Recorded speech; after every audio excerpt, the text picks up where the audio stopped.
Hey there, nomads of lore. Maestros of mirth and mythology. I'm Sean. And I'm Jonathan. We are Mead and Mischief, your home away from no home.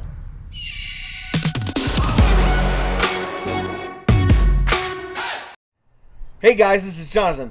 And Sean from the future. We've been working really hard to get you guys some great Rise of Skywalker content. So along with that, we've made this awesome and extremely long, but extremely fun video. It happens to be a full in-depth review, as you know. So to get the content out to you as fast as possible, we've decided to release it virtually unedited. Because of that, there are some strange cuts and edits. You might think about it as a giant blooper reel embedded within the main video. As a helpful guide, we've added in the description below some links to our favorite profound and funny moments. So without further ado, enjoy. Today we're going to discuss the final chapter in the Skywalker saga. We're going to be talking about the Rise of Skywalker because Star Wars. There are plenty of spoilers ahead, so if you haven't seen the movie and you don't want to know anything about it, you should stop the video, go watch it, and then come back. So let's get started. Absolutely. So first of all, initial thoughts. What did you think about the film? Walking out, I thought that I was a little disappointed in a lot of aspects of the movie, but overall, I thought it was pretty well put together. I gave it about, the very first time I watched it, right afterwards, I gave it about a 6.2 out of 10. It has since risen once I've learned some other things and read some other things about it, and I definitely think it is a very good movie. Out of the three, it's probably my favorite at this point. So that's out of the final trilogy. Right. That's pretty cool. Well, I think I probably rated it higher at first. I definitely walked out of the movie theater happy. It was really fun. There was lots of fan stuff. There were some things that frustrated me much. We've both seen it twice now. We watched it separately, and then we went just yesterday and watched it for a second time. So we've both seen it twice. I think I liked it much more the second time through. The first time through, there were certain things that were like nitpicky in my mind that I was expecting the second time, and I liked it much more. I don't know how I would place it. I'd go back and forth so much on the various Star Wars films. I don't know if it's my favorite. I still really do like The Force Awakens a lot.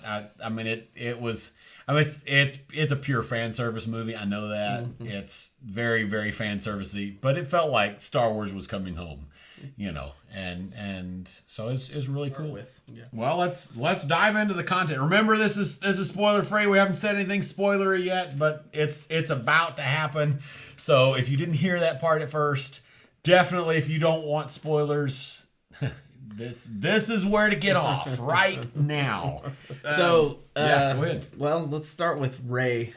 So one thing, we haven't talked about this yet. We've discussed quite a bit of the movie. We probably shouldn't have until we got on here. Yeah. But one thing we haven't even talked about, Rey at the beginning, when she's training with Luke's lightsaber. I've had a hard time with that because of she was completely unable to stop the droid. The little... Oh yeah! All of a sudden, I thought the same thing. All of a sudden, she from not Rise of Skywalker, but Force Awakens.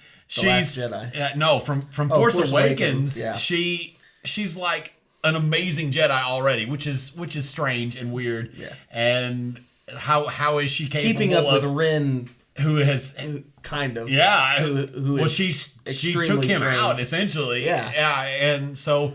She's obviously an amazing Jedi, and then all of a sudden, at the beginning of Rise of Skywalker, she can't even take out and there was the connection thing where it was like she was distracted maybe, and I knew that they were trying to throw that in, that she was kind of off balance a little bit, but it just seemed like she was unable to hit it when she wanted to hit it, right?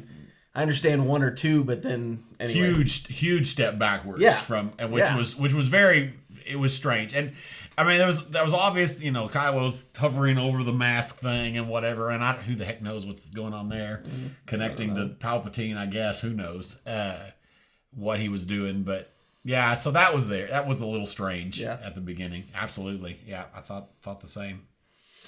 Well, the training course was cool though. No, it was. I thought that was neat. I did like that. Poor BB-8 gets smashed by a tree. Yeah. So let's see.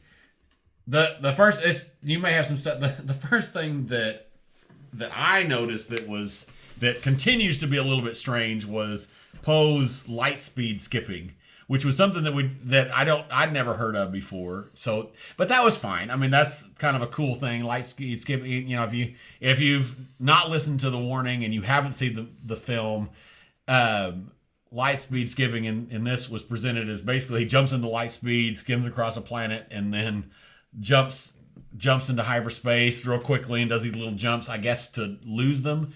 My problem with it, and I don't know if my problem with it is TIE fighters don't have a hyperdrive.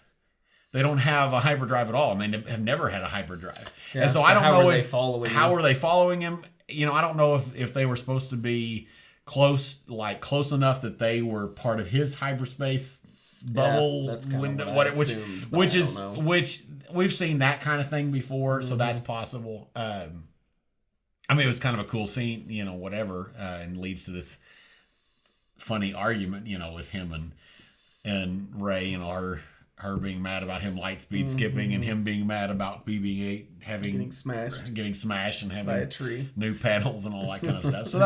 So I mean, it's more nitpicky thing, but that was an interesting thing. So when they were on the planet, there were several old characters and new characters and lots of things. This is after the light speed skipping and all that's on the ice planet. So there may be some stuff to talk about there, like the guy's head chopped off. But what do you think about Rose in this film? Well, she is an issue for me in this film, because in the last film, you know, they built this character that was just she was a cool character. She was a very different female character from most female characters in Star Wars, and she kind of had a really cool, you know, we had an intense starting to her character with her sister dying and that whole thing, and absolutely. And then they bring her into this movie and having, you know, the ending of the last movie where she tells him she loves him, kisses him, and all that, and then she's kind of shoved into this movie, and then there's no. First of all, they don't have any, like, the only interaction between the two of them, he's, you know, pats her on the back and says, it's okay, you know, it's okay that you're staying. I don't remember exactly what he says to her, but then she has maybe 3 lines throughout the whole movie. we were talking about, like you mentioned earlier, we've talked about some of this already without you. I'm sorry. We'll wait for you next time. That's right. But the character, it's on the poster behind, is that funny looking squid monster guy. Whatever, you know, he probably has as many lines as she does, if not more. You know, and he's strange at best. Yeah, and that's which is odd. That I agree with that. Rose, honestly, is one. You know, the whole thing with her sister is strange in the Last Jedi. We've talked about that before. That there's no emotional attachment to that character. However, Rose, honestly, is one of the best things in The Last Jedi, in my opinion. She's a neat new character. She's got this very staunch, almost hardline view of the Resistance. You know, resistance before everything. You know, no betrayal. I mean, she shoots one of the heroes of the Resistance. You know, and stuns him. You know, and so she was an awesome character. And she's super sidelined in this film. You were mentioning she's given this task. You know, they manufactured a reason for her to stay, and I don't know why they had her stay. I don't know if it was for group dynamics or what, but you know, the manufactured reason. You brought this up that was she was gonna look at the schematics or try to figure out the planet or whatever. Yeah. She's gonna try to figure out how they could stop the rising of the fleet. Basically. Right. But then they never do anything with that, and so she's got this job, but then basically Finn and Poe, and this, Mary from Lord of the Rings shows up, and he, in his Hobbit way decides to say, this is how we do it. We don't know who this character is. Yeah. What did you think about him? We were talking about that earlier. Well, I had a big issue with him, first of all, because it just seemed like they threw a face in there just because he wanted to be in the Star Wars franchise. Right. But, when we looked in the visual guide and started reading about him and understood that he's actually in, I believe, some of the comics, right? Or something, and he's a kind of a history buff.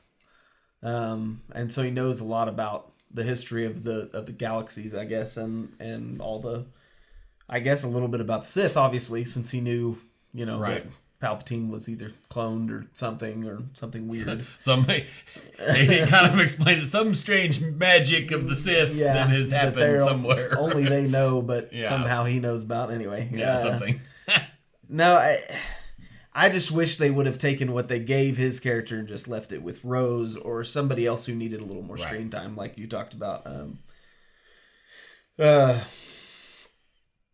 Lando Calrissian, yeah, absolutely, and so that's what I thought about him. What did you think about him?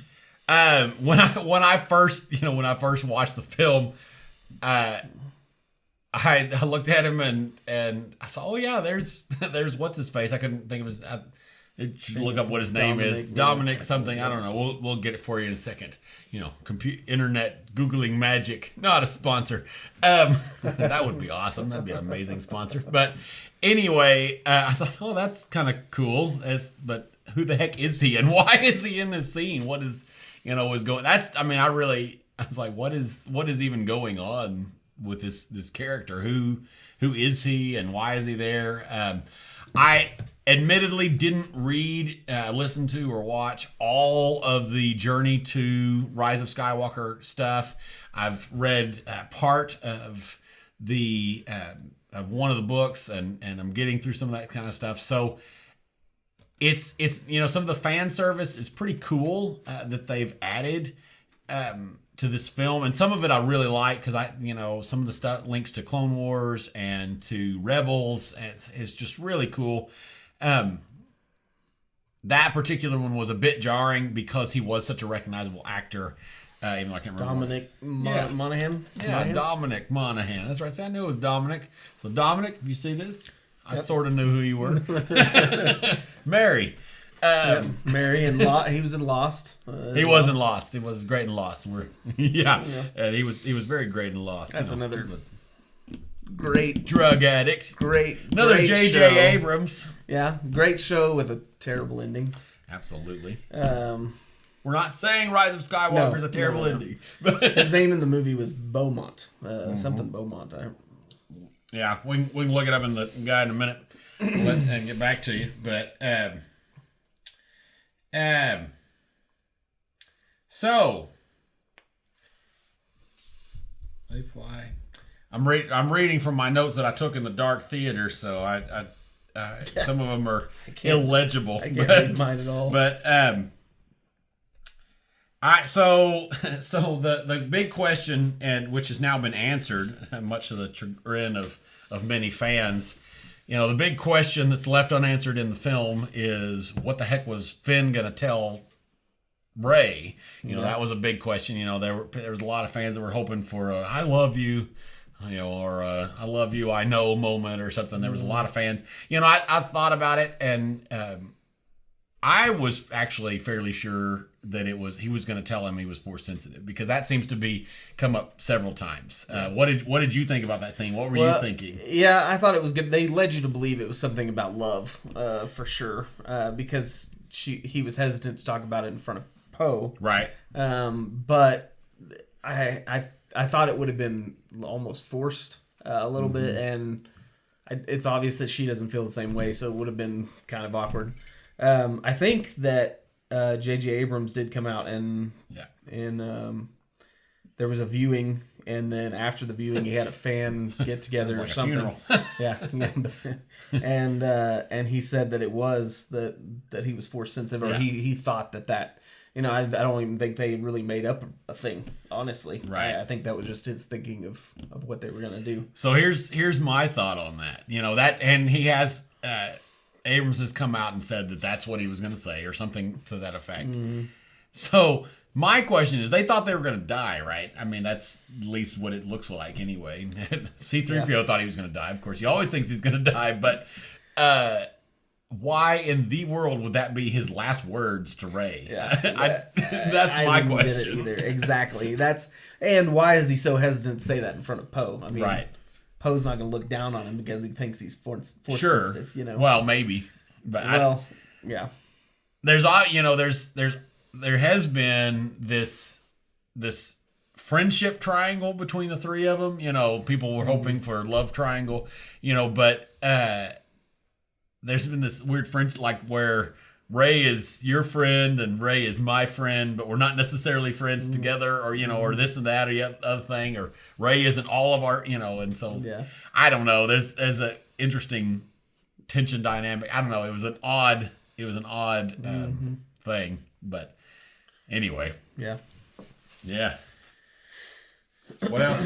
What else did you? Oh, so, what did you think about Luke's journey to find the not holocron, what are they called? Wayfinder. Oh, the Wayfinder, Sith Wayfinder. So that was an interesting thing. They make up this new Wayfinder thing. When I first saw it, I thought, oh, it's cool. It's a Sith holocron. That's gonna be cool. Yeah.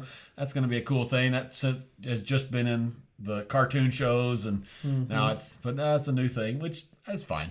But what did you think about Luke's journey to find this thing, and then this Jedi hunter character, whoever that ugly looking guy who killed Rey's parents or whatever, or captured them or whatever.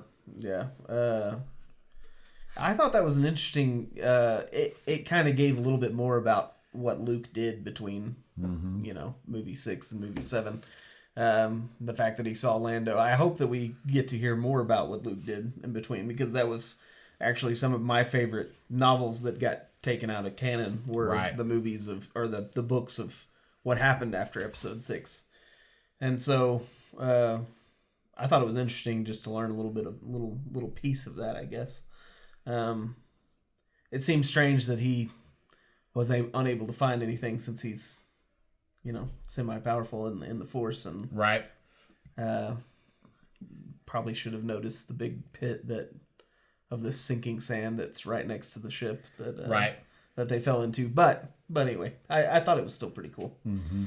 What did you think about the hood ornament on the ship down under the ground? Oh, the random Chrysler emblem or whatever was on the ship. I thought that was interesting too.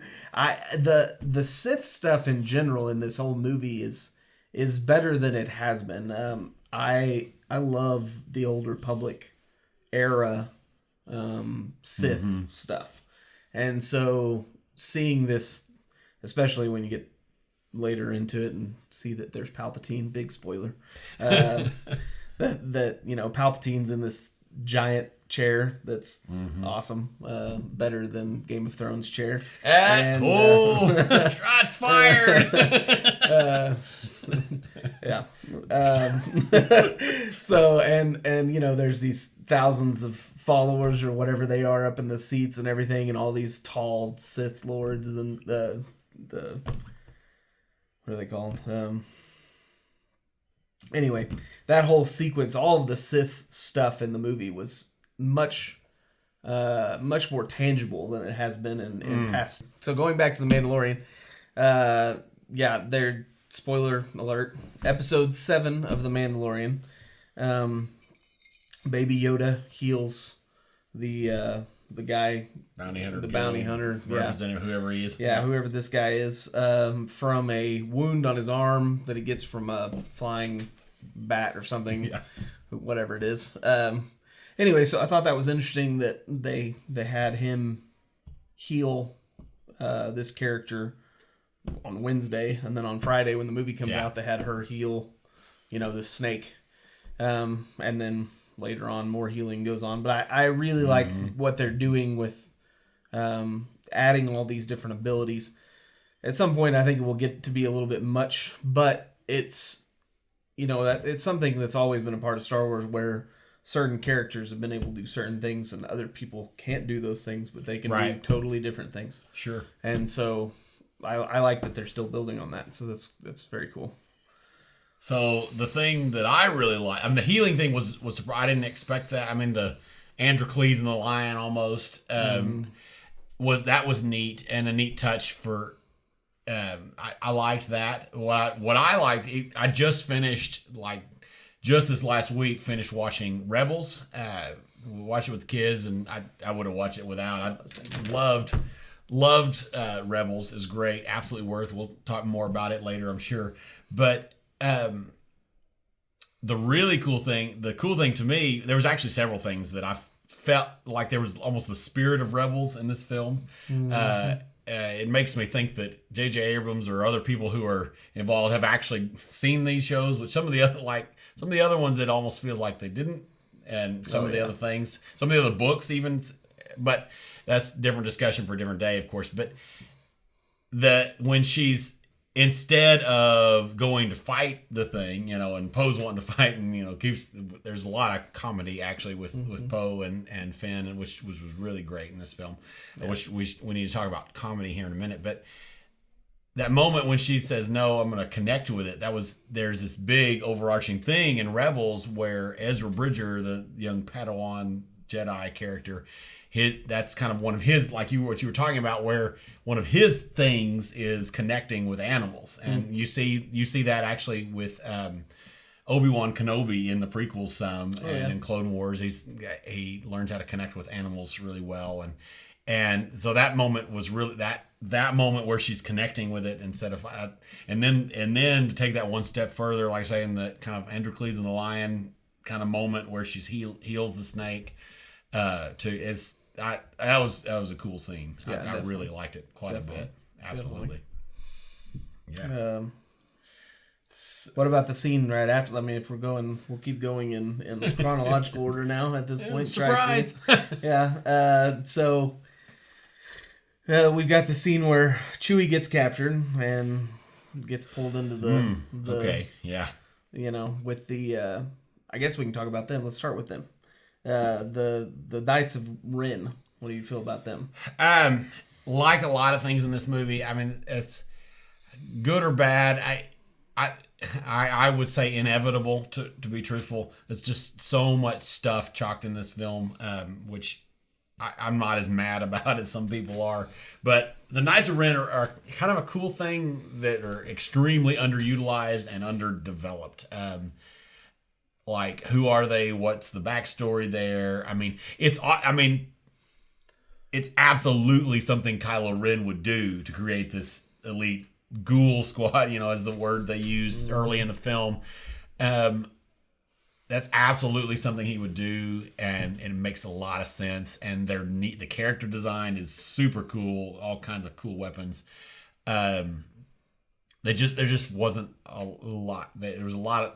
They were underutilized significantly, which is interesting. How we use that word a lot, and it won't be the last time either. There's a lot of things that were underutilized in this film, which is interesting because in The Last Jedi, one of my biggest frustrations was Snoke's underutilization and some other things. So is this carrying on the tradition of underutilizing things? That's I don't know. See, he didn't throw everything out.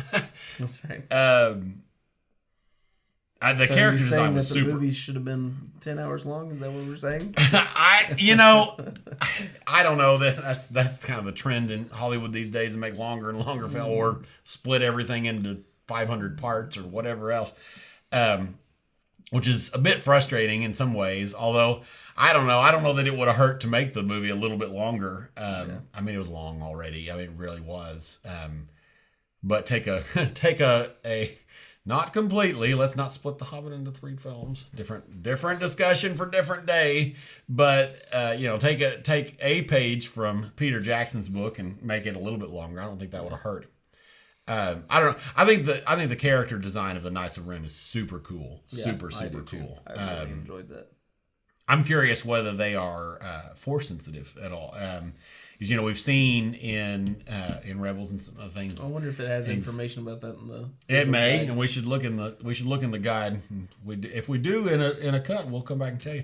But we've seen people that are not Sith who are force sensitive, dark, like the Inquisitors. They are like that, and they get around the rule of 2 because they're not actually Sith, and so they wouldn't know all the things, and and they're just dark force users. So I don't know. There didn't seem to be any, which I expected them to be kind of clearly force sensitive, but they were not, at least on screen anyway. I don't know. What did you think about them? The only scene you really you see him kind of posing ominously several times. Right. Throughout all 3 movies, I guess. At least in the dreams, right? They're in the dreams. In the first 2 movies. Or not the dreams, but the visions, when Rey's having the vision, right? I honestly don't remember. I'd have to go back and watch. I need to. Because I remember the hand on R2-D2 and... Well, that was Luke, though. The hand on R2-D2 was Luke. Yeah, but then there was like the zoom. I thought that was the Knights of Ren. It may not have been. It wouldn't have, because there wouldn't have been any Knights of Ren yet then, because that was when. Oh, that's true. That was when Ben became Kylo. That whole thing. Just kidding. What was I saying before that? Oh yeah, we see them ominously. We see them standing ominously around. Absolutely. And finally, you get to actually see them fight when they fight Kylo. Right. Or Ben at that point, I guess. Yeah, absolutely. And it was a little lackluster because he completely destroyed them, which I wasn't expecting any less, but it just seemed like they put up less of a fight than the Praetorian Guards. Yeah, Praetorian Guards in Last the Last Jedi. Absolutely, yeah. And which I thought was interesting. And maybe if they're not force sensitive, maybe that's why. But no, I definitely like the visuals of them. I like the visuals in a lot of different things in the movie. Talking about this helmet and the I can't even remember what it's called. There's a ceramic repair method that was born in Japan that I'm trying to find the name of. Kentaguri or something like this. Yeah, something close to that. Where is it? I don't know. Anyway, where it's embrace the imperfections or the brokenness, which is really cool because that's exactly what happens in this portion of the movie. But his helmet, all the visuals of all of his stuff is really cool. The new TIE fighter that they came out with after the silencer. I don't know what this one's going to be called, but I think it's going to be called the TIE Whisperer. I think I saw that on another video, but super cool though. Yeah, so I really like that. Then I love the scene where she's running away from him and his TIE fighter and jumps over it and cuts the wing off. That was pretty cool.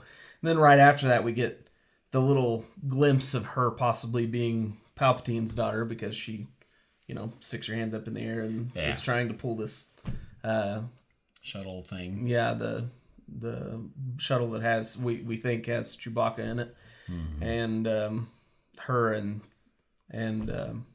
Kylo fight. Golly, what am I having? I'm having a hard time. Her and Kylo fight over it for a second, and then lightning comes out of her fingers, and that was a really cool premonition scene of what was to come.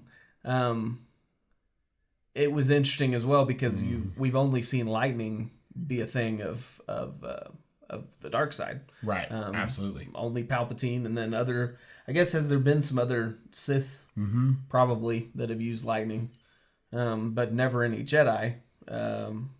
And along the same lines, again, Mandalorian. Big things, but Baby Yoda force chokes the girl, I can't remember what her name is, but The another thing that is Sith only. It's kind of crossed over. I thought was interesting. So how did you like the part with the Force lightning coming out of Rey's hand? So I've thought a lot about that part, and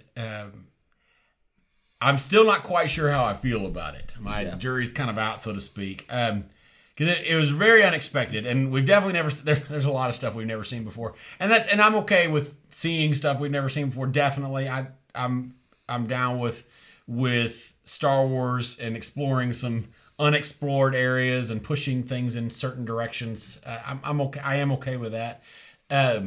In some things more than others, but Force lightning is an interesting thing. You know, like you say, we've only ever seen that as a dark side thing, and that's obviously a big thing with Rey, and that's been a question. You know, I remember having a conversation with you before Last Jedi came out, and before Rise of Skywalker came out. Same conversation that, you know, I remember saying, if they make Rey go over to the dark side, I'm gonna be pissed off, and that would have been very frustrating to me.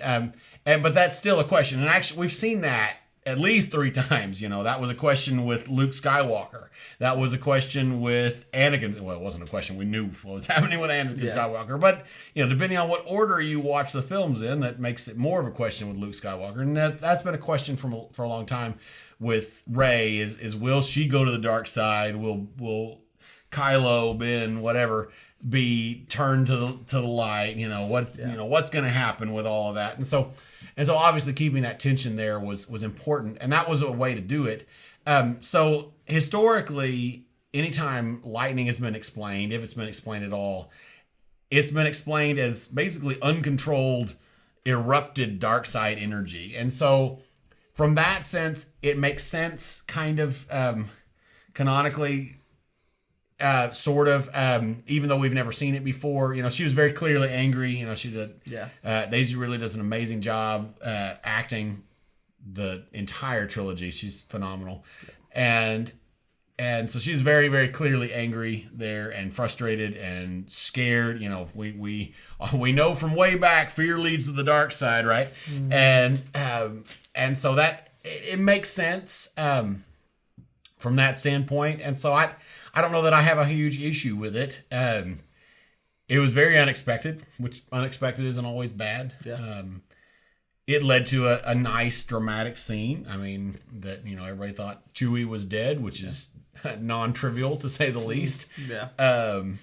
So I'm down with the scene. I think overall, I think the only thing that's has me question it is just the huge unexpectedness of it. But yeah. Anyway.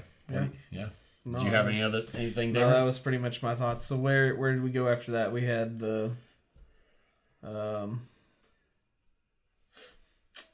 see, they left. Well, they left the planet. Yep. Where did they go? Did they go to the? They had the dagger, and oh yeah. So okay. Again, I'm not going to lead the witness. What did you think of C-3PO's arc in this film? Because he had an arc, which he never had. That's before. Not really. Yeah. And so what did you think of that? C-3PO got, and I am glad that he got to have a big portion of this movie. He got to have a lot of lines, and he was obviously himself. They ignored him a lot of the time, but but no, it was really good. Him standing back to see, you know, his friends one last time. That whole scene was really cool. Yeah. And basically sacrificing. He didn't know if he was gonna have his memory ever again, and so sacrificing his memory for the good of the cause and everything was really cool. And I'm not even a big C-3PO fan. I've always kind of been annoyed by him, but his character in this movie is good, and I did like his character arc for sure. What about you? Oh, I totally agree. I love the heroic C-3PO mode. I thought that was super cool. There's so many cool things in this film. Easily one of my favorites, though. I mean, I am a C-3PO. I mean, In fact, I love.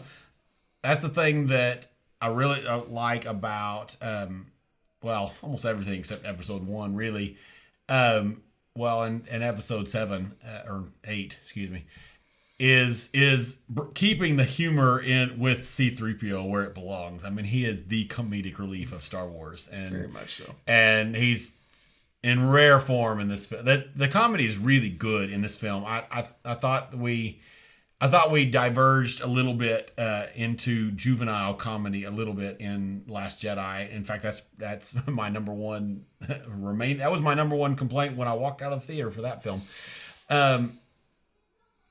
And it's there. The comedy was good, and C-3PO was amazing. I love that. The Sith thing was interesting, especially the tidbit where he starts to say, and it gets cut off, but he starts to say that the Senate passed this law about droids not being able to do that, which is interesting. And it's likely. Very likely that happened when Palpatine was a senator, and probably just one more thing with Palpatine pulling those strings and keeping all that stuff.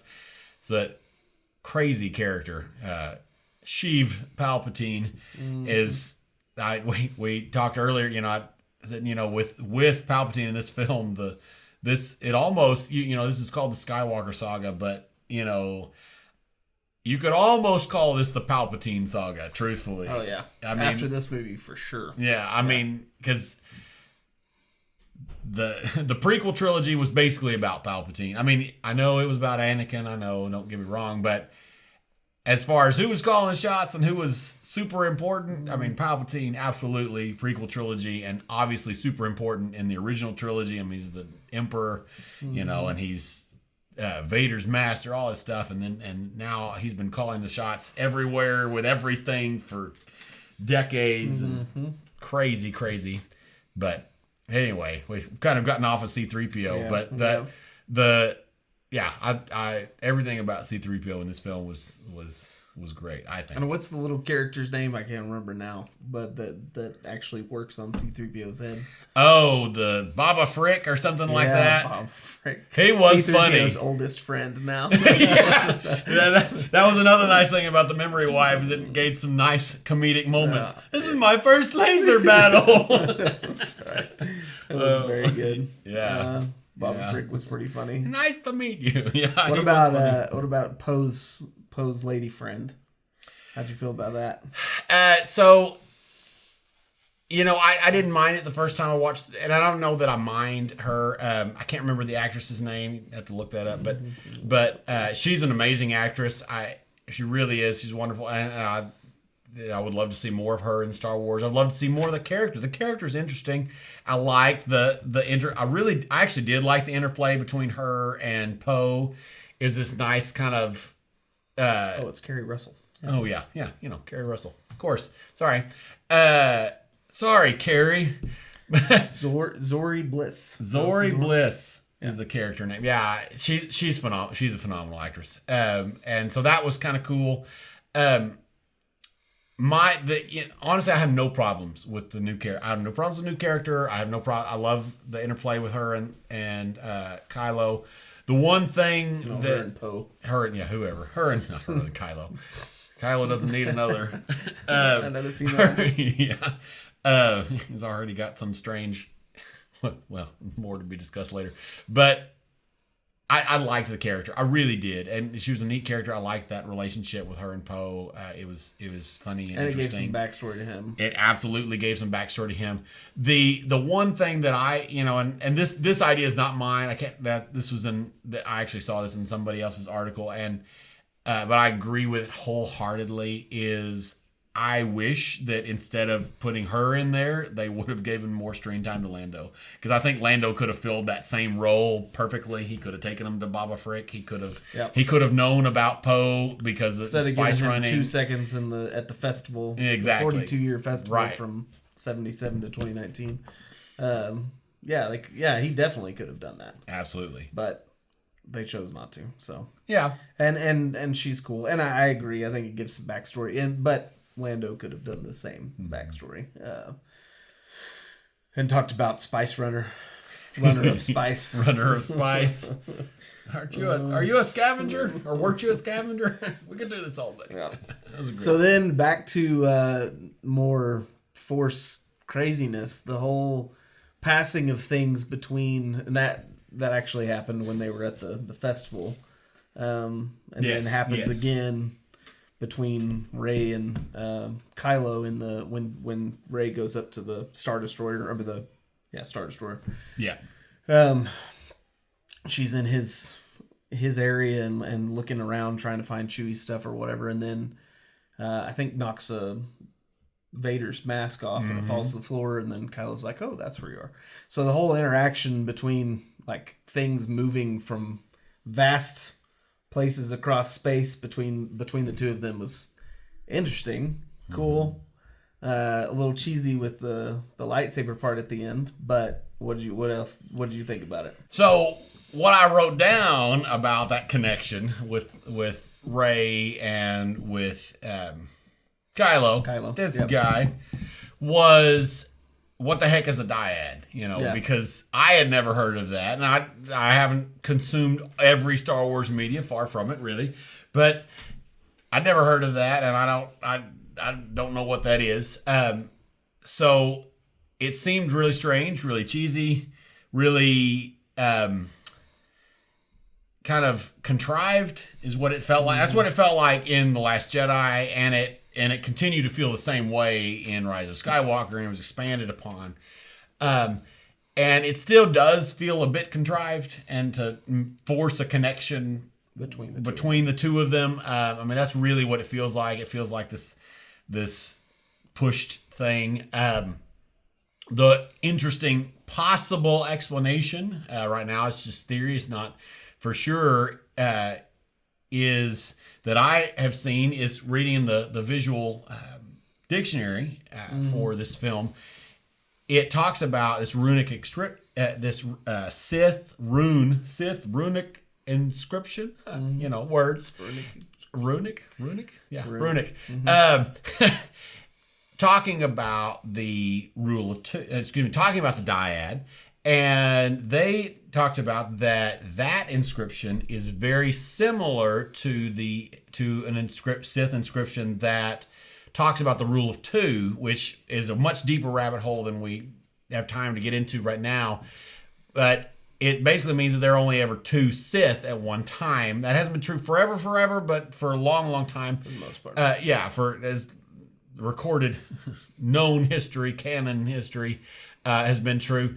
And not two dark side users, but two Sith. And so for a while, we know that Emperor Palpatine, Darth Sidious, and Vader, Lord Vader, Darth Vader, they were the rule of two people. They were the two. One to embody the power and one to crave it. Exactly. Right? Yeah. Well, that's not completely canon yet, but probably will be. I mean, don't know why not. But yeah. Anyway, so they were, and so now we know that Rey was grandchild of Palpatine, and we know that Ben was the grandchild of Vader, Anakin, and so maybe that connects the two things are related, and so that would be the strongest theory that I can see as to why that happened. It does seem a little forced. Yeah, it does. It truly does. Not to go too far down that rabbit hole, but definitely my favorite Sith would be Darth Bane, who's the one that not in canon. Well, I guess it is in canon. Yeah, absolutely. That he came up with the rule of two. But his books are not in canon, but you should definitely read them if you haven't. He is not. We're going to get there. But they're great books. And what was I going to go with him? He came up with the rule of two. He came up with the rule of two. So, yes. Basically killed a bunch of people, right? I mean, well, yeah. There was a whole school, but that basically from his point on, there were only 2 Sith. Right. Before that, they had a whole school, just like the Jedi do. They had a whole Yes. school of Sith. Oh, and they ruled the galaxy. And then, too. they ruled the galaxy, and he ended up just basically wiping them all out in one swift movement and killed them all. I mean, he was very powerful. It was very cool. But yeah, so I agree. He was Darth Plagueis' master. Is that right? Or no, he's further back than that. Further back than that. Okay. Yeah. Because Plagueis is Sidious's master, Palpatine, the Emperor. No, yeah, he had his apprentice was a female, and I can't remember what her name was. But there was fan theory at that point. This kind of ties into this movie. There's fan theory of those books at that point that Darth Bane he figured out how to live on by transferring his Darthness, his spirit or whatever, into his apprentice whenever she killed him. Right. And that was why he came up with the rule of 2, maybe, possibly. So that every time that the apprentice killed the master would go into the apprentice and make them more powerful, and then it just combines them. Which seems to kind of sort of be maybe canon right now. Yeah, I mean, that's... I mean, Sidious said it. I mean, he said, I am all Sith. Right. And Rey said, I am all Jedi, which, not completely true, but it's pretty interesting. It's pretty cool that they would kind of pull on that. I don't know if it was really from there or if they were really talking more about from Darth Plagueis, who is Darth Sidious's master, learning how to live on. He talks about that to Anakin at one point in the original trilogy about his master learning how to bring people back from life. And that's in the Plagueis book as well, which is, again, not canon, but awesome. So, yeah. Comes after this. Where do we head? Well, let's see. What were we talking about? We're talking about Rey up in the Star Destroyer. How much time do we have? Okay. 6 minutes. So Rey was up in the Star Destroyer, and then what about Hux being the what was he, the spy, the traitor. So I had all the feels about that. I really did. I mean, there's, I was having this war with myself while this scene is happening, first and second time.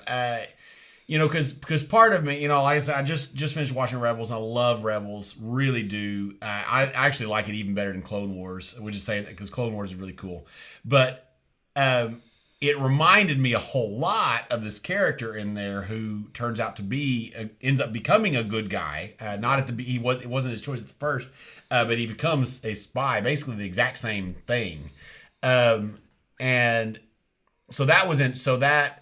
Who's that character? Can't remember. If you hadn't asked me right now, I could have told you. Probably. Well, he's the ISB agent that's following them at the beginning, and he has this whole enemy mine almost episode thing with Zeb, this other character, and it's interesting. So that feeling connection, it's not a real connection, but it's like IG-11 is kind of like IG-88, that kind of feeling. And so that was cool. On the other hand, it felt really sprung and really like random. I mean, it was a surprise. I mean, it being a surprise, I guess it was supposed to be a surprise, right? They didn't know about it, and Poe didn't know about it either. No matter how much you protest. Which was a great comedic moment. And his motivations were strange and only half explained, and he wanted Kylo to fail. What is that? I mean, is he really just an immature, whiny baby? I mean, everything we've seen of Hux. That's what Kylo was. Right? I mean, so I don't know. There's some things I like about it and some things I don't. He's always been a strange, half-baked character, in my opinion. Hux anyway.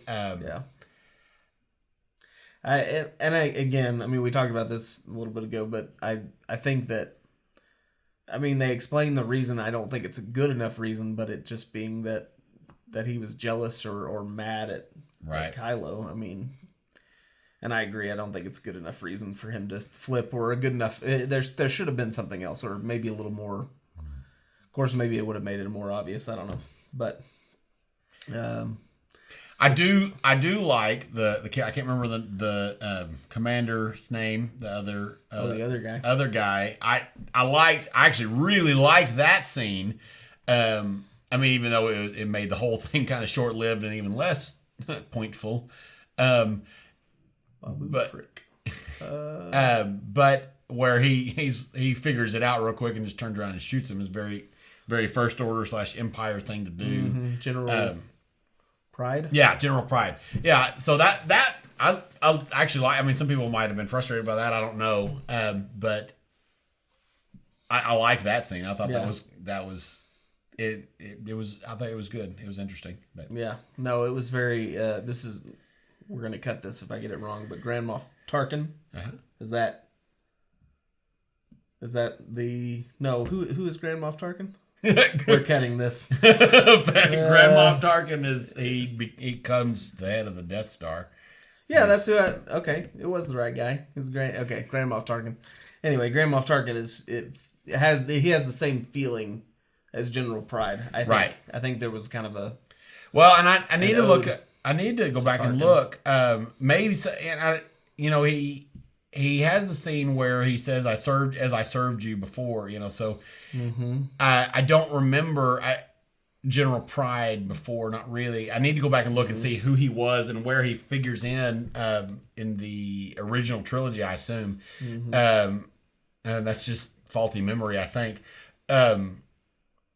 Well, he may not have even been in there. He may not have been on screen. I don't remember. I need to go back and look and see who that was, which I haven't taken the time to do yet. But that was interesting. Yeah. So we finish up the scene with Hux, and then they get in the Millennium Falcon, and Rey and Kylo have their little scene. Then we head off to the ocean moon of Endor, or the I don't know if there's another name. The water moon of Endor. Mm-hmm. Which, not the forest moon. There are 9 moons. There you go. 9 moons. Looked that up a little while ago. Which was really cool. I love that planet or moon. I guess the piece we saw anyway. Yeah. Yep. And the whole the ship that she was on that kind of skimmer. Had, yeah, the skimmer that had a little bit of representation of maybe a sailboat or something. And reminded me also of the Fallen Order ship with the big.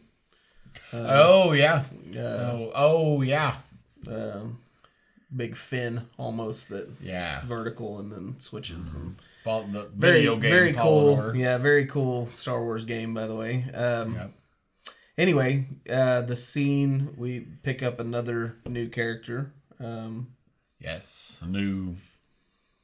Almost a group of people, even, but well, news character specifically. Yeah, and it's almost a new, and this is, I guess, we've kind of spoken about this, but a new love interest for Finn, possibly. So what do you feel about his love life? That's what I ask. Okay, so love lives in films these days are about to drive me freaking bonkers. And I don't know if it's the high school teacher in me and looking at all the silliness with some of that stuff, or it's just I'm getting to be a grumpy old man or something. I don't really know. But I don't understand the need for everybody to have a relationship, Yeah. I don't get that. I don't it's frustrating to me. I don't understand the outcry and clamor for everybody to have a relationship, and then people getting so upset about these people are not in this relationship and that this and that and the other, whatever the relationship is. I don't. It's frustrating. Now, Finn, I don't know. I don't know. I don't think they know what the heck they want to do with Finn. No. I do think the character. I can't remember what the character's name is. But I really what I did like, regardless of the romantic interest, I really like the kindred spirit, the another another person who was taken as a young child to become a stormtrooper, a first order stormtrooper. That's very canonical. It has been for a long time. And him finding another person who left that life, I loved that. And I really liked that it was a girl, whether they're having romantic interest or not. I like Jana? Is that her? Yeah, I think so. Yeah. I liked that a lot. I could honestly care less whether they become romantically involved or not. Depending on how it moves forward. I mean, Finn, we know, we are completely sure now that he's force sensitive, depending on how that goes and how old school Jedi Order they go. He may not be able to have romantic interests. Who knows? We'll see. Mm-hmm. They seem to be moving strongly away from that. I mean, they have been even since Rebels, and before. Sorry, my nose is going crazy all of a sudden. So I don't know. I don't know about his love life. I mean, we talked about Rose already. Yeah. I definitely think that was an in the moment kiss type thing. Like another in the moment kiss that we'll talk about later. But I don't care about it from that standpoint. I love the character, and I like the new animals. Even though even though the one thing I don't, in spite of this huge budget, they were very clearly costumed horses. I mean, that was the one thing I didn't. I mean, they were enough that it was distracting. Yeah. Which, I mean, I like the practical effects. Don't get me wrong. I mean, over special effects any day. Right. They were clearly enough made up horses that it was distracting, at least to me. So I didn't like that, but I did like the new things. We'll talk about probably in a few minutes about another moment when they come up, when those creatures come up. But to answer your question, I don't care whether it's romantic or not. I like the character, and I love that it's some camaraderie for Finn. I think that's super. I like that a lot. It. Yeah, that's a good thing. I just think it's funny because they keep throwing women in his direction, right? And he doesn't know what to do. So that is true. So then we have the scene where Rey goes off by herself, and then they decide to follow her, and it's an interesting time of her kind of climbing through the Death Star or whatever it is. Yeah, the Death Star. Yeah, Death Star Mark II. And then she finds herself or sees herself. Yeah. So what do you think about that scene? Crazy double lightsaber that bent in half almost, and all that. It was really cool. Wish they would have used that a little bit more, but it was interesting. That was interesting for sure. And I wondered that it's kind of side note, but I wondered the whole time why she didn't have a double lightsaber. We've had Jedi that have had double lightsaber in canon, and she has a staff. So anyway, I've always thought that she needed a double lightsaber. Yeah. So. And of course, at the end, she gets a new lightsaber, and it's still not a double lightsaber. Right? Well, we don't know. It's longer. It could be. It is longer. The hilt is longer. So I thought, oh look, it's gonna. And then she turns it on, and you just see the top half. No, for sure. So anyway, she gets the little scene with herself, and then Kylo gets there, and they start fighting and battling, and the battle scene was really cool. It was interesting that she threw Finn back, and I'm assuming she did that probably to keep him out of harm's way, because she was afraid because of Chewie and all that. Right. Even though they did find Chewie. Chewie's not dead. Yay. He's gonna die before too long. He's like 200 some odd years old. Yeah. He outlived Han and Leia. Yep. Which was really cool. Both of their parts in this movie. Well, I know you don't particularly like Han, but I kind of liked this scene that comes up here in a second. Anyway, so we got their fight scene. They do some pretty cool stunts and stuff, and then she gets him. She stabs him right in the gut. Well, yeah, but before that, there's some questions worth asking before Okay, we even all right. get there, Okay. because so two things. Well, one of them's not a question. One of them's simply an observation, and that's about the scene with when she goes to get the not holocron. The what is it? The The Wayfinder. Yeah, the Wayfinder. I totally thought they were going to do a Sith holocron, which I think would have been really cool. But this is basically a specialized holocron, so it's fine. Yeah. That scene, there's two things I noted about the scene when she goes and fights herself. One, the obvious one is this is Empire Strikes Back. Luke goes and then he kills Vader, but it turns out to be himself. I mean, it's very clearly that scene. It was a throwback. I mean, it was very clearly a fan service throwback to that, and which I honestly, at this point, with the sheer amount of, I'm not sure how I feel about that obvious of a throwback fan service. I don't know. It wasn't terrible. It was definitely different. Second thing that was intriguing to me, I don't know whether it was intentional or just my mind messing around. That scene reminded me a ton of the scene in Return of the Jedi I keep trying to call it movie Return of the Jedi, the last Jedi, not Return, but the last one. When she goes down in the pit and she goes and finds the mirror scene and the whole clicking thing and and whatever, just the whole mirroredness of it, and I felt like, and I don't know whether it was just the dark side location connection or what, but that was interesting. I don't know whether that was intentional or just my mind. But second thing is, and this one is a head scratcher for me, and I'd be curious if you have any thoughts on it. I'm not sure what Leia did, and I mean, there's obviously a connection that happened, which we've seen several times since The Last Jedi. The connection thing, up to and including Luke force projecting himself somewhere else.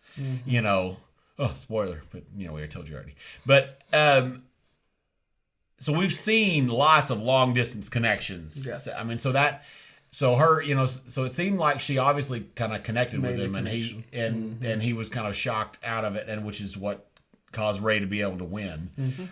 So that clearly happened, but that obviously, that amount of connection distance killed her basically. That makes sense in line with Luke's death. I mean, that the two are related. She's even older and recovering from her walk out into space. And so she's already weak. So that made sense. But then, so at that point I was tracking, okay, this kind of makes sense. She made a connection. It was too much. She's dead, whatever. But then she doesn't disappear until he does. So was that connection still? I mean, what exactly happened? So what do you think about that? Well, I thought that there was, it felt like Leia was kind of trying to reach out to him and say, it's okay that you're not too far gone, that you still can come back to the light, kind of like in Episode 6, The Return of the Jedi, where Luke is talking to Vader and saying that you're not gone. I still believe that there's good in you. Right. I think that was kind of her like, she called out to him, said it's, you're not too far gone. And then she kind of waited on him to follow her, to come home, to make the final sacrifice that we see later on. We didn't know that was coming. Right. But it was almost like, I'll wait here for you, and then we'll go back together. Right. Kind of thing. And I don't know that he knew that at the time, but it was definitely interesting the way they had it. They basically, she died, like they covered her body, but her body stayed there. So why wasn't he a Force ghost at the very end with Luke and Leia? Maybe he comes back. That's what I'm hoping. But, no. Anyway, so that's what I think happened. Something along those lines where she basically told him it's okay and waited for him. But I don't know. I mean, we'll probably never know. But, probably, yeah. What about you? have any thoughts or anything? Well, I don't know. It was really, when it all was happening, the way it was shot, it almost for a half a second. This I don't think is what happened. This is not my fan theory about this, but it almost half felt like she almost possessed him for a minute, and that's just the way it was shot, and it felt that, and I wondered that briefly in the theater, and I don't think your explanation sounds more plausible, and more sweet, but I don't know. It was shot very strangely because they made a very big point to show her body's still there. Luke immediately when he finished, his body went away and his robes were still there. Right. And who else? I guess that was it. And that's as far as that long distance. Yeah, anytime they die, that's pretty much what happens. Right. But her body was still there under the sheet. They showed that, and then later on, when Kylo dies, right, she goes away and he goes away, and and then they don't show Kylo. That is interesting that they don't show him at the end. So yeah, I'm not sure what she did, but it was definitely it stopped whatever it was, stopped him enough to take him out of it, and even he's. I don't know that there was enough teeter-tottering with him. That's something I don't even think I have notes on, but there was a little bit of teeter-tottering of am I going to go with Rey or no? And it seemed like he was always pretty strong in the fact that he was a Sith. So you think so? I don't know. There was the part where Han was out there that you could tell there was a little questioning, and I guess in the beginning of the movie there was a couple of instances where he realized. Well, he definitely seemed more resolved at the beginning of this film. Yeah, I mean there's been teetering, even back as far as the Force Awakens. But there was definitely I felt like there was this tension throughout the Last Jedi. The Last Jedi. I did it right. You did it right. Yeah, that's right. But yeah, he was more resolved at the beginning. Well, I think the thing that it didn't bother me, but they did differently in this trilogy than in the first trilogy, 4, 5, and 6, where there was a lot of discussion of what was going on in their heads out loud. With, a lot more with exposition, Luke absolutely, and with Vader and all of that. There was a lot of, you're still good, and the positive reinforcements or the negative reinforcement from the Emperor of trying to get him to come over. All these things were said out loud, where a lot more things were done kind of in just facial expressions and timing of things in shot. Anyway, so maybe that's where I'm feeling the lack, I guess. Not that it was done badly at all. I get it, and but I mean I love the scene that he comes to the realization that she heals him, and it's kind of like at that point he turns around, talks to his father. Han comes back in Spirit Ghost, which is. I just now realized that happens, and he was not a Jedi, so I don't know that's where that came from. It was a beautiful scene. It was a cool scene. It really was. It was just. They got around. They got around it with you're just a memory, whatever. But we've never seen a tangible non-Jedi. Yeah, I don't know. And he was obviously different than a Force Ghost because he was full color. Yeah, it wasn't blue. Yeah, and which. Although they weren't Force Ghosts looking at the very end of the film either, which is very strange, question marky. Oh yeah. Well, they had a blue hue around them. They were more like blurry, but they were not blue. Oh. They were not that. Oh, that's true. They were full color, but they had like a hue around them that was blue. Yeah. And then I don't know that it was even blue. I thought it was, but maybe I don't know. Anyway. We've only seen it twice. Yeah. No, it's true though. Anyway, I thought that scene was really cool. I loved the kind of callback to I love you, I know. Oh yeah. Where he says father, or dad or whatever he Yeah. says to him, and then he says, "I know." Basically, yeah. I love you, and Yeah.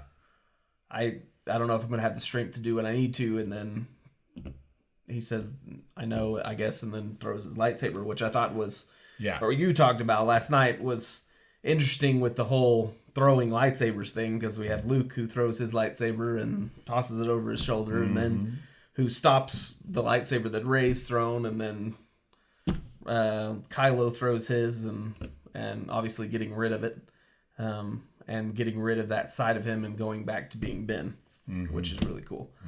So then what happens? We go from Oh, they go back the to moon. the planet. Oh, They go back to- So this is the scene where Rey.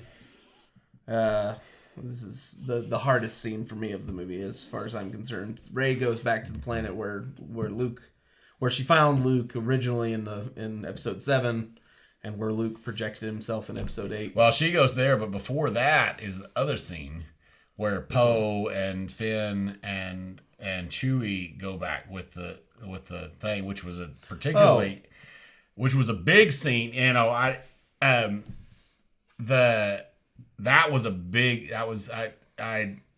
actually teared up a little bit the first time I watched it. That's, you know, we all know, you know, Carrie Fisher has passed, which has been the most impactful celebrity. I mean, I don't mean this like as callously as it sounds, but I've never really cared about, you know, even some celebrities, you know, like Don Knotts, you know, which I've loved, you know, for a long, you know, of course, but you know, that was a big deal. And you know, there's this moment when, you know, they come back and, you know, they're like, "Oh no, we can't talk to you. You know, we got to go see the general." And, you know, and the character, I can't remember what her name is, the blonde lady. She says, you know, she's gone, and they turn around and realize, oh wow, she's gone. And the scene, the part that got me especially was the huge, genuine Wookiee emotion from Chewie. I mean, just Didn't know Wookiee could almost make you cry. Right, absolutely. I mean, and it was, you know, that moment was a beautifully done moment. I thought it was this, you know, it was Chewie essentially taking that grief for everybody, you know, I mean, almost people that don't even like or know Star Wars almost, you know, but definitely everybody who's been impacted at all by Star Wars. I mean, that grief and that, you know, that loss of that was wonderfully emoted on, I mean, wonderfully shot. And it's just, it was a super, it was a well done. After the scene with Leia, then we had the scene where Rey goes to Acto. Acto, I think, where Luke was in episode 7, where she found Luke, and where he was projecting himself from in episode 8 and died. She goes back there and torches the TIE fighter and throws her lightsaber and gets caught with the hand of the Force Ghost. Yeah. So, yeah. How do you feel about that? Well, you know, we've never seen that before, and it was very ridiculous. I agree. You know, I don't know. I when it happened, it was like I almost knew it was going to happen. Kind of. I mean, I don't know. It felt like the right thing to happen, but it didn't make any sense. Like a Force Ghost doing that didn't make any sense, really. It was kind of funny. You know, there's the tongue-in-cheek line along with there's a tongue-in-cheek scene. You know, oh, that's no way to treat a lightsaber. You know, after he, you know, chunked the lightsaber and whatever, and you know, it's hard to look at that scene without thinking about politics a little bit of the Abrams versus Johnson thing, you know, and all this stuff. Yeah. I don't know that it was a direct attack on that. I don't know. Maybe. I mean, we'll never know, really. You know, it definitely was it was definitely played for light comedicness. Yeah. You know, and it was also played for a grand entrance of Luke coming in and being there, and it of course leads to the same throwback scene. You know, in Return of the Jedi, you have Obi-Wan as a Force ghost coming and explaining, oh yeah, I knew you were the son of Vader. You know, so you have that scene in Return of the Jedi. Now, oh yeah, I knew you were a Palpatine, and so did Leia. You know? and so you have that scene or whatever, and which I thought was interesting. I don't know that I liked that. That's been a widely panned scene in Return of the Jedi even before that. Honestly, I don't know. We talked about the revelation that she was a Palpatine came earlier in the film. In the Last Jedi there's this big new thing of the idea and concept of anybody can be special. Essentially, anybody can. It doesn't matter who your parents were or whatever. Which that was kind of done away with in Rise of Skywalker for good or ill. Although I will say that the same theme was almost there, because I mean, if she was going to be, if she would have been a Skywalker, that would have been gone. Like that whole concept. I mean, because she was special, she was powerful Jedi, had the White Knight of the Star Wars universe as her relative, that would happen. But she was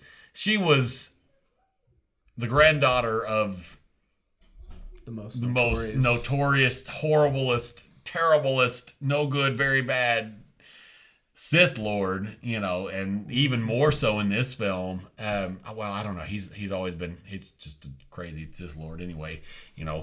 Controlling the entire galaxy for ages. And so, in spite of that, she was able to choose her path. And Leia trained her anyway. And so, I don't know that it bugs me as much as it bugs some people. It feels like a bit of a knock on the head, and definitely feels, I'll tell you what it also feels like. It feels like old school Clone Wars era Jedi, of keeping their secrets and whatever else, whether it's good or bad or whatever else. Definitely felt like that. The catching the lightsaber thing, I don't know. It was kind of dumb.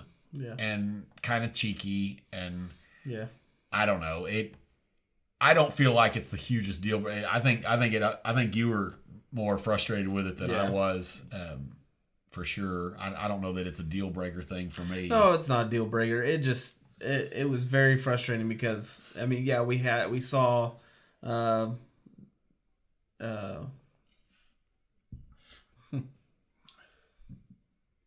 Yep. That would, yeah. So anyway, we saw Yoda in The Last Jedi pull down Force lightning or make lightning happen on the Jedi tree, which was kind of a stretch there, but it made sense in the scene, I guess. Even though could have just had Luke go back and do it, or not Luke. Rey at that point. Wasn't it Rey who was? No, it was Luke. But Luke was trying to go and save the stuff, and then Yoda was like, "Oh no, we don't need." It was one more horror bait and switch in The Last Jedi, but that's a different discussion for a different day. So we watch Yoda see that have this lightning scene with the tree or whatever, and it was a little whatever, but it wasn't as tangible. Yeah, as tangible, that word, as catching lightsaber and then later lifting a freaking X-wing out of the water. Right. As a Force ghost. Yeah. And I mean, it's like, it just was one of those things where I was sitting there going, okay, if he can do this, why doesn't, all the Force ghosts that we've seen, Qui-Gon Jinn, Yoda. Anakin, Yoda, Luke, and Obi-Wan. Obi-Wan Kenobi. Yeah, all 5 of those guys come back, kick some serious butt. But they don't. So anyway, I had a problem with that. I had a problem with the whole scene with the X-wing was just dumb. I thought it was dumb. It was just like, why don't we just? It doesn't matter. We know she's got a way to get out of there. And yeah. Anyway, it was cool that it was Luke's X-wing, and that whole scene with them going, "Oh, look, we're getting a message from Luke or whatever," and Anyway, it was really cool. I'm trying to think. So then that is the next scene, right? Where they're well, she's taking he tells her that they're he basically tells her how to get the other Wayfinder or whatever, and because she it's not destroyed. It was on fire, but she pulls it out and takes it with her and goes to look for not Korban, whatever. Exegol, yep. Stupid planet, but really cool scene. There's nothing on that planet. But so how'd you feel about the something we haven't talked about, the millions of ships? I thought it was super cool. From the depths of the planet. I thought it was super cool. I thought it was a bit outrageous. The way it's shot. I don't know. The way it is shot is Palpatine is raising them. Yeah. I mean, that's what it looks like, and that's ridiculous. I mean, I don't mean ridiculous, and I don't even mean it in a negative connotation, as much as just holy cow, ridiculous. I love the giant fleet. It's super cool looking, and it's totally within the realm of Star Wars possibility. I mean, 2 Death Stars were created in complete secret that was in the regular galaxy. It wasn't even in the unknown regions, which Exegol is. So it's totally within the realm time they had. Yeah, it definitely is totally within the realm of Star Wars possible. So I thought it was super cool. Yeah. The fleet of Death Stars with Starkiller based cannons, that was insane. Yeah. That was really crazy. And what planet? When they destroyed the planet, I don't even remember what. They went back to the planet with Baba guy, and the girl or what, and Poe thought she died, and and whatever, because he said to go to a planet that they know, which was a cool inside the Emperor's brain moment. I thought of what seeing it was more show instead of it was more tell instead of show, but it was I liked that, and so they went there. It was a less key planet, in of course in A New Hope they destroy Alderaan, which at the point of when the movies came out we didn't know much of anything about Alderaan except it was Leia's homeworld. We know much more now, much more. So this planet actually was almost worse to be destroyed because we had now met people on the planet, and turns out the ones we care about lived. So but the fleet was cool, I thought. It almost had the whole Hitler. But with ships instead of men. But with exactly. It did kind of mirror the stormtrooper lines, absolutely. Yeah, I didn't think about that. Yeah. Not that Hitler's cool, but you heard it here first. So Rey gets out of her X-wing, goes into the I don't even know what is it called, the sanctuary. I would assume it's a temple of some sort. Yeah. I mean, that's... Duh. So she gets out of the X-Wing, goes into the Sith temple, sees the huge statues and the thousands of Sith followers or whatever they are out in the stands, and then, sees her grandfather, who she's all ready to kill and everything, and then they have their little talk where he's telling her basically that he wants her to kill her, marry him, and that she will become the most powerful Sith, and she of course doesn't want that. So but that whole scene, his acting is of course great, but he's terrifying. Oh yeah. His voice is amazing. It rings through the whole, rumbles in the theater. It's awesome. And the just his presence, I guess, even though he's a head basically on a weird arm thing. Absolutely. His presence is it's huge and it's crazy. I'm trying to think what happens, the order of things. Basically, he tells her... Well, he tells her that he wants her to kill her and all that stuff, and the scary chanting people are back there. I wanted to look that up, what they were chanting. I don't know, because they chanted 4 or 5 times. Yeah, Sith something or other. Yeah, to her, or at her, or whatever. Or at him, maybe, but... Well, and then Poe and them, they see her signal as well, so she's leading them there, and they decide Lando and Chewie are going to go try to go into the galaxy. Gather as many people as they can. Yeah. Yep. And then they get there and they head for the base on the ground, or the tower on the ground that's supposedly doing, that's supposedly telling the ships how to get out. So it shuts down, right? And and then Poe realizes it's the other ship. So then they go to land the ground troops on the ship. Now, so what did you think about the ground troops, on the ship, and what they sent on there, and that whole thing?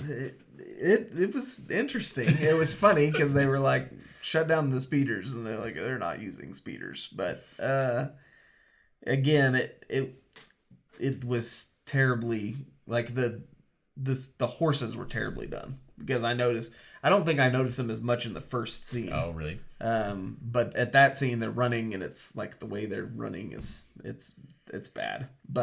And BB-8's rolling beside them. Yeah, you can get there, buddy, or whatever. He says, you're doing great. Oh gosh, Finn's got some hilariously dumb lines, but oh yeah, he does. That was pretty cool. I don't know. I felt iffy about that whole scene, about them being outside the ship. I mean, obviously they're not out of the atmosphere. They're still in atmosphere, yeah. So it made sense, but it was just, after that, they have all their ships like start blowing up the cannons underneath the ship. All of the ships trying to take out the cannons, because they're like, every cannon gone is a world saved. And I'm like, why didn't they just send one X-Wing to cap that tower? Right. You do an Independence Day and exactly crashing. Whatever. They don't have to they don't have to have ground troops. There was no reason for it, and put a lot of people in danger. But anyway, they went ahead with the plan because it was the one they had, I guess. Which that happens in real life, I guess. People going, and I guess they had to have something for all those people to do while the rest of the important stuff is going on down on the ground. Right. And then finally, so Kylo shows up, and Kylo shows up, jumps out of his TIE fighter. Well, we didn't even say. That's totally a question. TIE fighter. Yeah, they show a shot with her thing and a TIE fighter sitting next to it. Oh, maybe. I don't know where they got the TIE fighter. It's just a regular TIE fighter. But who knows? He gets TIE fighter, lands it next to her ship, and then he comes inside and jumps and lands on a chain on the elevator and says "ouch" and goes down. And then we have the actual scene where the Knights of Ren stop him and start beating the crap out of him because he doesn't have a weapon. Right. which was interesting. And then And Rey pulls a fake on old Emperor, old Sheev, and passes him the torch. Yeah, passes him the lightsaber. And she gets the other. Wow. Now that was that. I didn't say that earlier. Actually, that was. I mean, that was talk about a predictable thing. When by the way, we have 2 lightsabers. Yeah. I mean, I love that Leia had a lightsaber and take 2 of them. All that. Yeah, I mean, talk about obviously, her and Kylo are gonna both get a lightsaber at some point. But yeah. So, what did you think about the passing the lightsaber?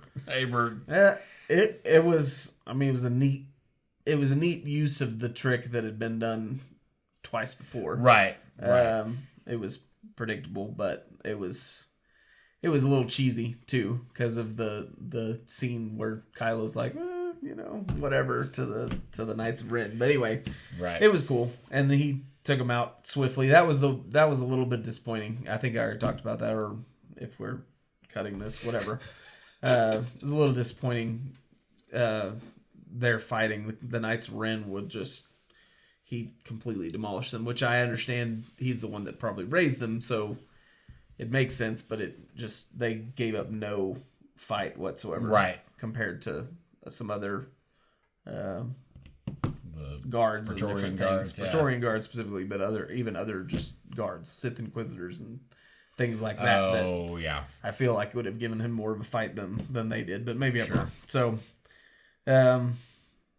and then he goes and joins Rey, and then and Palpatine sucks their life force out and realizes. Well, does he knock him off before that? No, it's right then. He kind of basically picks them both up. They're both ready to fight. He picks them both up, throws their lightsabers way away. Well, then he tries to lightning them, and then he discovers, there's a dyad. There's a dyad in the Force, something that hasn't been seen for generations or whatever. Which now apparently has energy involved in it. It gives him his fingers back, which I thought was, and I think that kind of was a nod to the healing portion of her, her ability. Could be. But yeah, he starts pulling their life force out of them, leaves them both kind of slumped over, and then starts his lightning storm. Which was my gosh, insane! That was. What did you like that? Oh yeah, the part the sound effects. Oh where yeah, they did the calm before the storm. I guess almost right before the crack. You have complete silence, and it's sure. Oh, it was crazy because it's just like this complete silence, and then.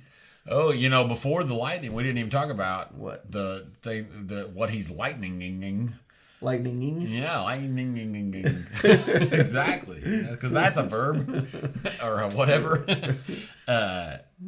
The ships that show up, that's... Oh, yeah. Yeah, when all the ships jump in. When Lando actually does his thing. Yeah, and there's a bajillion ships. Yeah.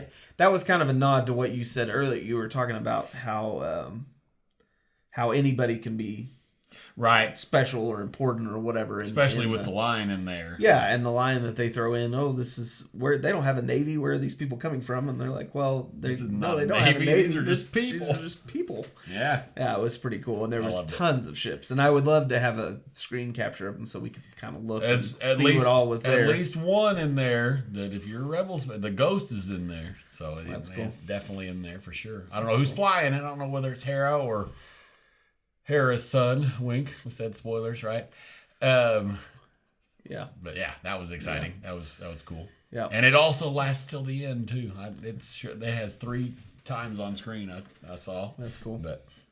And then he starts lightning, and all the ships start falling and spiraling, and it's basically an ion. Essentially treated it like it was, which makes sense. It was interesting because it went on for so long, but then I don't think it really destroyed any of the ships. No, it might have killed some people. Like I said, they treated it almost like it was behaving like an ion blast, essentially, which I guess kind of makes sense. It's happy because they didn't die, but it was crazy because one of the frigates or something was like rolling in the. Oh yeah, I thought that was Corellian Corvette thing. They're gonna die, but anyway. I don't know. You're right. It went on for a long time, and they didn't. I would have thought they were flying low enough that some of them would have crashed fallen. into the planet. Yeah. I mean, oh well, movie magic. Yeah, right. So, but and then of course Kylo gets up and tries to stop him, and he's like, he says something about throwing the last Skywalker off. Doing the same thing to the last Skywalker that they did to him, which was throwing him out into the Death Star. So he threw him off the edge of the cliff or whatever. And then finally she gets up and gets a lightsaber and starts casting or holding his lightning on the lightsaber, and then gets the second one and makes him explode. So there are so many cool things about that scene. I really, really love that scene. There's a lot of subtle things, and then the scene itself is just big and bold and scary, crazy.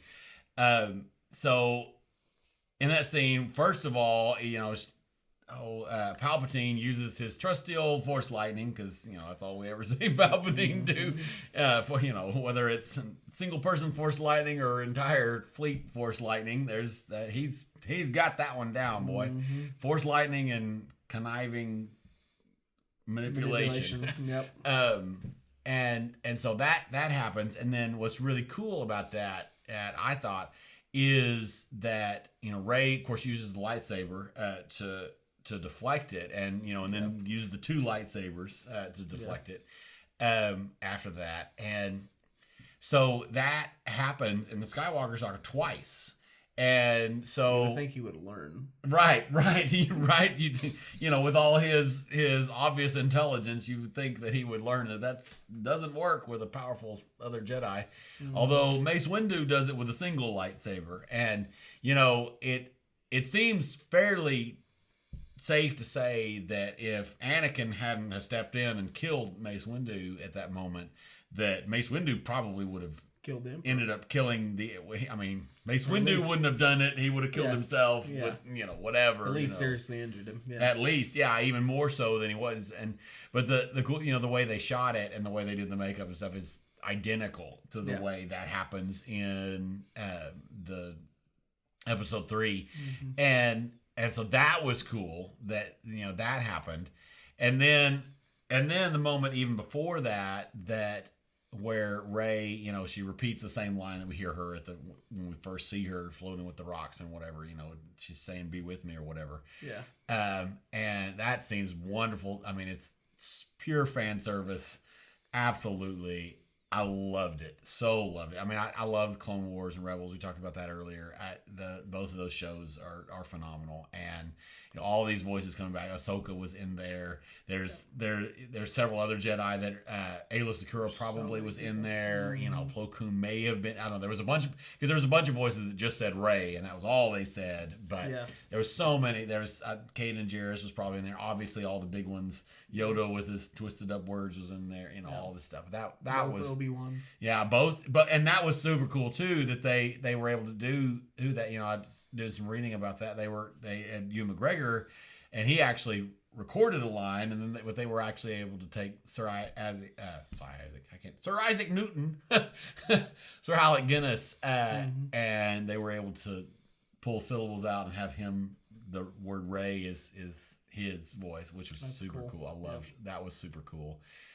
Anyway, that scene, and then her ending up defeating him, or him defeating himself, which I mean that's very Star Wars, very typical good versus evil. Yeah.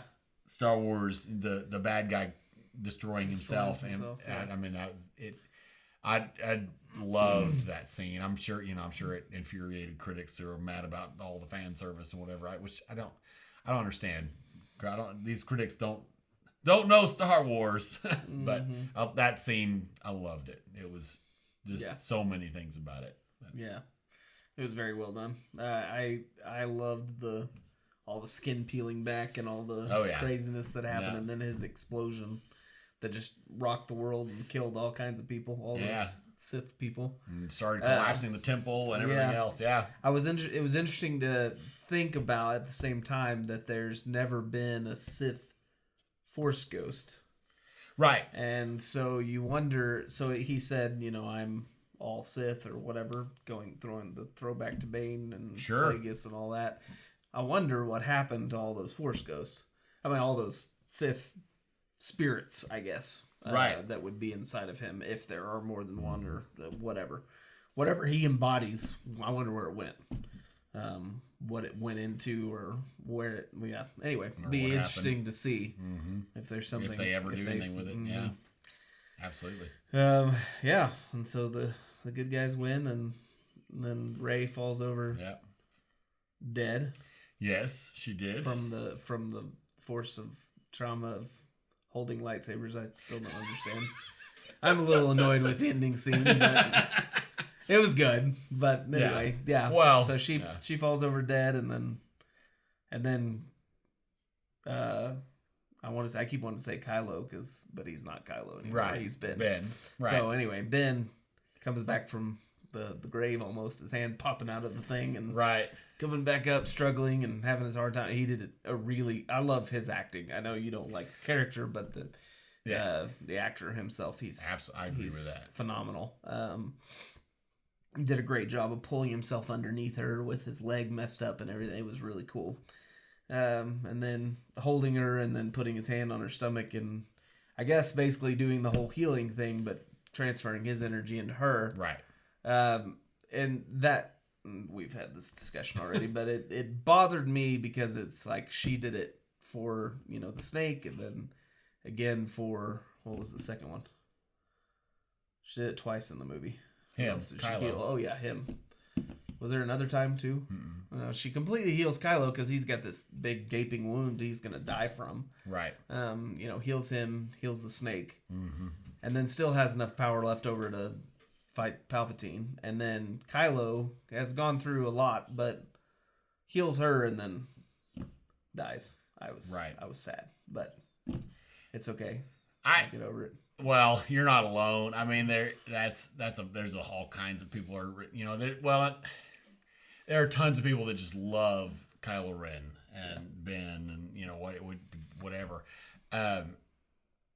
Which was actually, leading up until The Last Jedi was one of my biggest frustrations with the marketing was the ridiculous amount of dark side stuff. I mean, I don't that bothers me, the amount. I don't know about bother. I don't know if that's really the best choice of words. It frustrates me that the amount that we idealize the bad guys and the dark side. I mean, the dark side is not cool, and it shouldn't be. Despite how much Eastern religion stuff that Star Wars, their influence there is, the whole idea of the yin yang and that kind of stuff, and there being a little good and the evil and the good, all that stuff. That is very clearly in the Star Wars mythos. I mean, it absolutely is.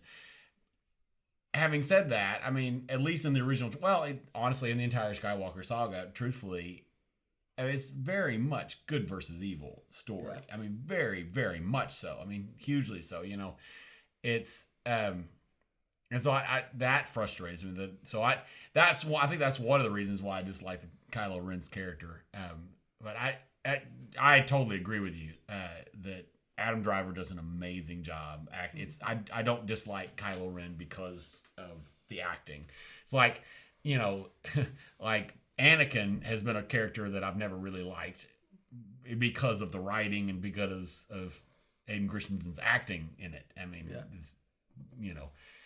that's not all, but that's not true of Kylo Ren. I mean, it's wonderful, superbly acted.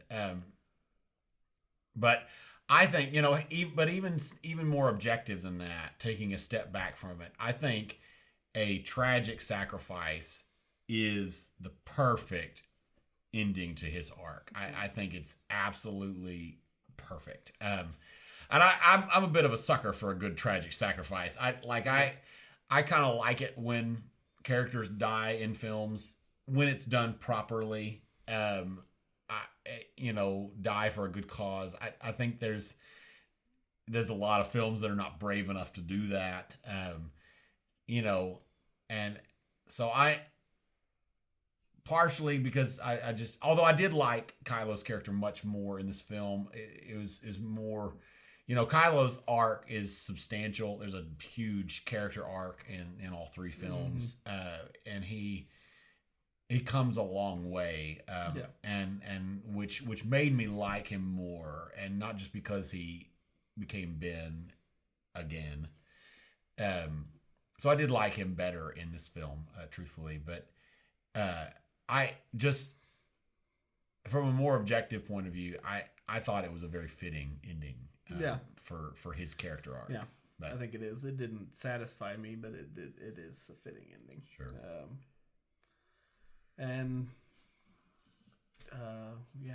It was. So, what do you think about the Ewok scene? The Ewok scene of Endor, that was cool, and it was really cool that I think the same actor. Yeah, it was Warwick Davis. Played the Ewok, and I think his son was the little one, which was really cool. Yeah. That was really cool that they did that. It was cool. They had the heroic scene. Of course, we already talked about the fact that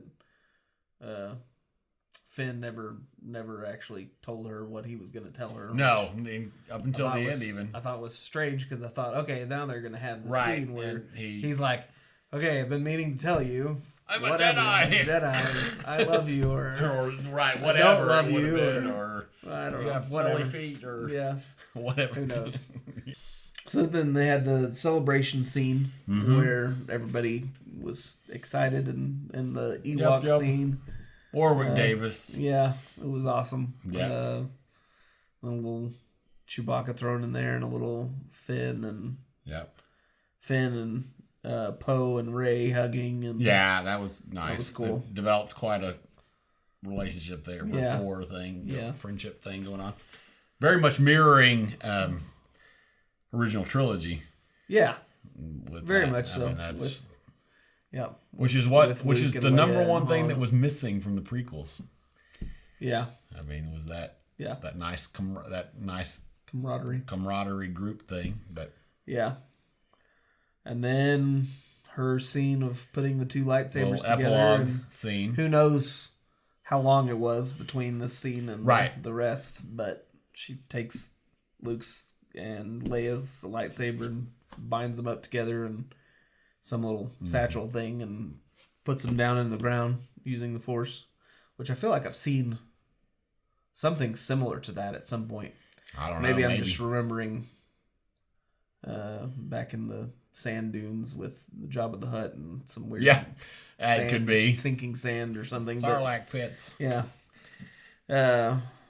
And then she turns on her own lightsaber that she's built. Which is yellow, which is non-trivial, perhaps, maybe. Yeah. The only time we've seen a yellow lightsaber, canon anyway, is with temple guards. Yeah. So that's interesting. Who knows what is going on there. If they're just trying to have a nod to the fact that she's the last and she's guarding it, guarding the... So what do you think about her taking the name Skywalker at the end? I thought that was interesting too. I mean, it was the obvious choice. She can't be a Palpatine. I mean, it would be an awkward story. Right. To have to introduce yourself every time. I'm Rey Palpatine. I hated my granddad and actually killed him. So life happens. But it's okay. But no, that was. I mean, it was good, and seeing them and Force Ghosts, which we also talked about, which was strange that they were full color. Yes. And all. I don't know what that was about. I don't know. They definitely took some liberalness. Some liberties. Liberties. That's what I was going for. They definitely took some liberties. With the Force Ghost stuff in this movie. Absolutely. All over the place. Yeah, all around. So. Yeah, it was. I mean, it was a good scene. It was a nice little epilogue thing. The lightsaber is particularly intriguing to me. Yeah. And the fact that it might be a double lightsaber, we still could be, know. which would be cool. I liked the switch, the rotating. Yeah, switch. That was neat too. Yeah. The mechanical thing. We've seen things like that before, but it's cool for sure. First time we've seen anything like that in the films, at least. Yeah. At least that we could clearly see anyway. It was interesting. That scene is a lot like that. Well, the Force Ghost bit was a lot like Return of the Jedi in the end. It'll be interesting. I was thinking as we were sitting here talking, I was thinking, it'll be funny. They'll, in a few years they'll do special edition of The Rise of Skywalker, and all of a sudden there will be more Force Ghosts like what Lucas did with where they, originally it was just, Obi-Wan and Yoda, and then it was all of a sudden this person and that person, and then all of a sudden there was, and then there was older Vader, and then later it was the younger Vader. So but they'll probably change it too, just because it's like new tradition or something. I forgot that they did that, old Vader and young Vader. Yeah, well, not but in two separate cuts, they were different, the different actors or whatever. But yeah. Oh, George. Yeah. Yeah. Well, I guess that's it. It is. We liked it, obviously. Yeah. I think. What would you rate it out of 10? I think I already put my original rating was 6.3. I'll tell you my new rating in a second. I think I don't know where I came up with the 0.3, but Right. I think I would rate it about a 7. 7.580. 580. Okay. All right. I really liked it a lot. Actually, I think it was just about as good as it could have been. I think there's some big things that I would have done differently. That he was put in with the movie for sure. I agree. I mean it wasn't perfect. No. And there are things that we've discussed this, but there are things that I would have done differently, but I think it was really good, really solid. Yeah. I agree. I think even with all its imperfections, I think I still rated like probably a 7.5. Mm-hmm. So which gone up a whole entire point for me. And right. Maybe possibly could go even further down the line, but sure. It's a very good movie. Absolutely worth watching, which hopefully you knew that already, because we've totally spoiled the movie for you at this point, along with a few other things. That's right. I hope you enjoyed the journey with us talking about all this, and we hope to do some more. We're going to do a shorter, we've done already, probably when you see this, we've done shorter versions of the review, but if you watched all the way through this one, good job. Proud of you, and thanks for sticking with us. Absolutely. Make sure and leave a comment down below. Let us know what you thought about it, what things you like, what things you didn't. Hit the bell, all the things that you do on YouTube, and thanks for being with us.